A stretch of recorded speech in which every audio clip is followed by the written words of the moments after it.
You're watching Country Church TV. I'd like to thank Mike Culpepper for allowing me to come here and share the word that's been shared with me. My name's Debra Hill, and I write cowboy poetry. I'd like to share a piece with you that's called Listen. When the horses talk to me, they tell me many things, the whats and hows of yesterday and why the nighthawk sings. I learn the meaning of the dance between animals and men. They inspire me to take a chance and look back on where I've been, on this plain where we live in that circle at the center. We receive more than we give when we're privileged to enter. So I close my eyes in trust, and I walk, and I listen when the horses talk. This piece was inspired by a great uncle of mine. It's called Mustangs.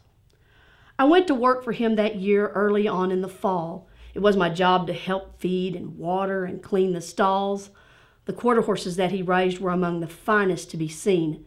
And then there were those Mustangs, rough and rank and mean.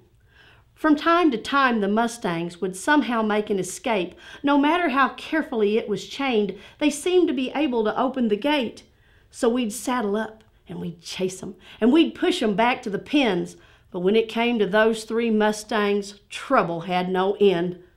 He never really answered when I'd ask him why he kept those three that were dangerous with such wildness in their eyes. Once he said, "They're the last of our kind. They're a rare and special breed, spirits not of this earth, waiting to be freed." Well, this didn't help me understand the Mustangs or that man who seemed to keep them at all costs, though they didn't wear his brand. Then one day, as we fed, I saw him as he took loose the chain. Softly he said, "Baby, you come with me." And we walked to his old truck through the rain. We rode that old truck up to the hill where we could see for miles. Motioning to the tailgate, he bade me sit, and he gave me a knowing smile. Below, the Mustangs had finished their feed, and as if they had good sense, they began a morning journey around that pasture, checking fence. When they came to the gate, for a moment they did pause, and they gave a glance up towards the hill as if they knew the cause. I remember those next few moments. Forever they are etched into my mind. And the emotion I felt as we sat there in silence never again will I find. We watched them bolt from the gate, running for all they were worth, all 4 feet up off the ground, flying between heaven and earth. The explanation that he gave was unnecessary to give, but the words ring in my memory every day I live. He said I let 'em go sometimes, so I can remember when I see what it's like to break loose, to truly be free. For a while I'm allowed by the grace of God to be a part of wondrous, unseen forces.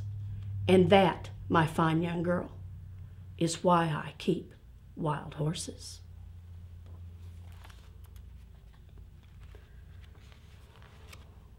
I keep a lot of old mares, and they're kind of getting old like me. We know each other really well. This is called the Rancher's Rhapsody. The old mare stands at the edge of the trees that grow thick and tall by the creek. I cross the pasture to her hiding place. Her posture says there's no need to speak. I know what she's up to. She tells me without a word she's grown tired and weary of being the leader of the herd. But this band of mares depends on her to lead them through sudden storms, between the gates, past the trap, to the barn where they're safe and warm. I place my hand upon her back. She nods and turns an ear.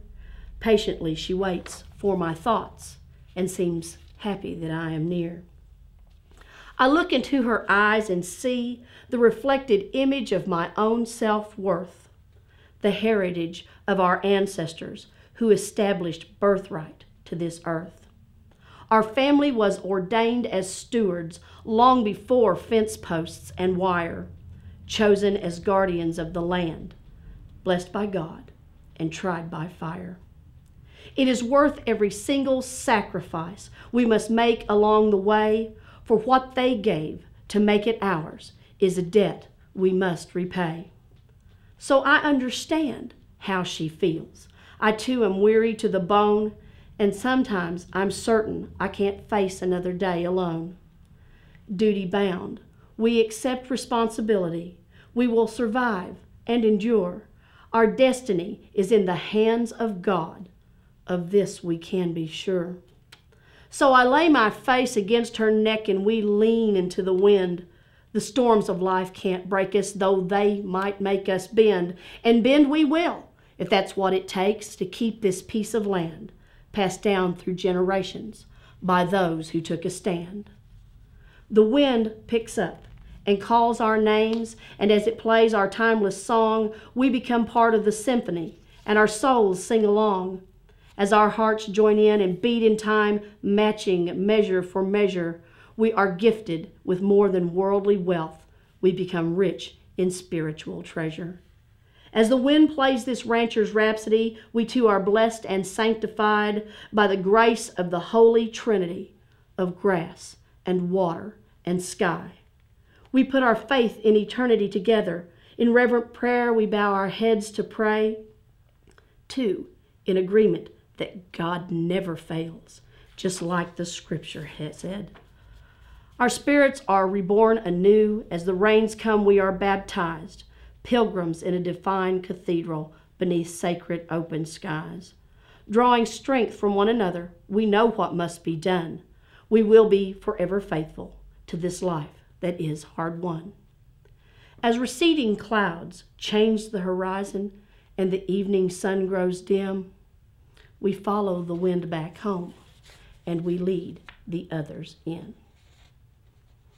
You can find us at AmericanCowboyCompany.com. I'm Debra Hill. Thank you.